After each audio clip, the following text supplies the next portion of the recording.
السلام علیکم. دا د HTML5 کورس دی د افغان روبوټیک ټیم له طرف نه. زه یم وحید احمد.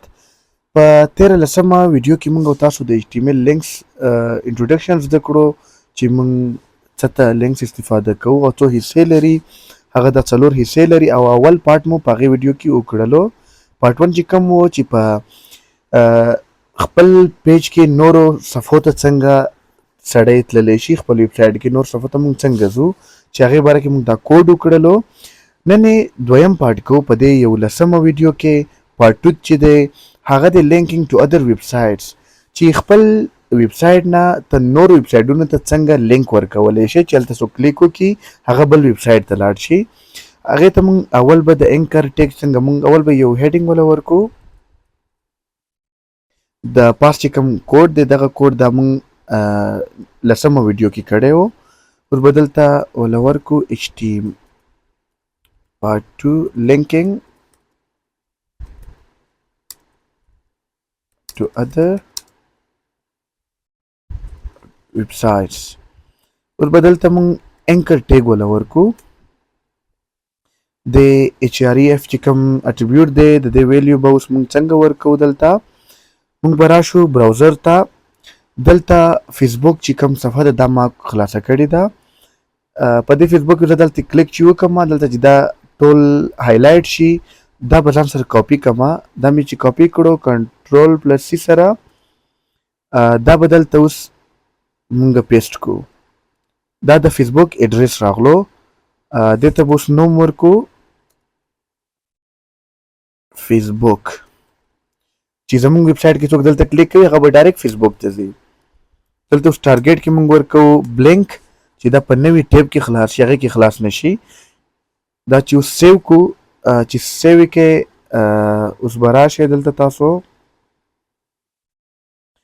د خپل کوډ فولډر چې زمونږ و هغې کې مونږ دا لینکس ثبت کړی و. دا لینکس به خلاص کو. دا مونږ په 13 ویډیو کې کړي وو.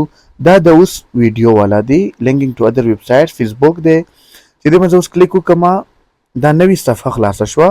تاسو کتلی شئ چې ډایرکټ فیسبوک ته بوتلو. زه به دا بند کم فیسبوک تاسو ته معلومات وشي. دوباره چې بیا کې کلیک وکړو تاسو کتلی شئ فیسبوک یې ډایرکټ راته خلاص کړو په نوې صفحه کې. اوس دلته موږ یو بل به ورکو. دلته به د ګوګل ورکو. دا به سیو کو ځان سره کاپي به کو د دې ایډریس د ګوګل چې کوم ایډریس دی. دلته به بیر ټیګ واچو چې نوې لاین کې راشي او بیا به اینکر ټیګ واچو. دلته به اوس هغه پیسټ کو چې کوم مونږ اچولی و ګوګل والا هغه د ګوګل ایډریس اوس راغلو. ټارګیټ به کو. دلته به بلینک واچو او ګوګل به کو. دلته ګوګل به ولیکو. دا ثبت کې راشئ دلته خپل براوزر ته. زمونږ دلته دا ریفریش کې دلته ګوګل دپاره راغلو. ګوګل باندې کلیک چې وکړئ دا به نوي ټیب کولاو کې دغه نوی ټیب خلاص شو. که تاسو غواړئ چې نه همدې صفحه کې دی خلاص شي نوې صفحه د نه نوی ټیب کې دی نه راځي دلته به ورکو پیرنټ. دا ثبت کې راشئ اوس ریفریش کې. ګوګل مونږ فیسبوک مونږ په نوې صفحه کې کړی دغه به نوې صفحه کې خلاصوي. ګوګل چې کوم دی هغه به په همدې صفحه کې خلاصوي. خو دې نقصان څه دی د دې چې مونږ ته کم نقصان رسولی شي چې ستاسو ویب سایټ نه خلک ووتل هغه دلته بند شو. ولې دلته ګوګل خلاص شو. اوس به مونږ بیک ځو خپل ویب سایټ ته. که دلته فیسبوک باندې مونږ کلیک وکړو دا نوې صفحه کې خلاص شو.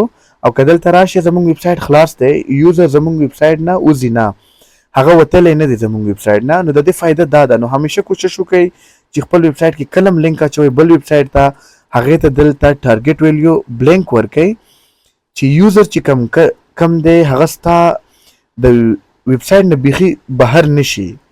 تاسو ویب سایټ ورسره وي هغې سره که هغه دلته اوس کلیک هم وکړي دا ثبت کو بیک به شو دا به اوس ریفریش کو. اوس که هغه دلته کلیک هم وکړي هغې ته ګوګل په نوې صفحه کې خلاص شو. فیسبوک په نوې صفحه کې خلاص شو. که دلته راشي هغه ستا ویب سایټ اوس هم دلته ورسره شته هغه سره. نو دا زمونږ د نن ویډیو وه د لینکس پارت 2 و. پر روانه ویډیو کې به مونږ د HTML د ایمیل لینک زده کوو. دریمه حصه چې موږ یو ایمیل څنګه چاته ډایرکټ کولی شو. نور ویډیوګانو دپاره زموږ چینل سبسکرایب کړئ. ماته اجازه راکړئ. مننه.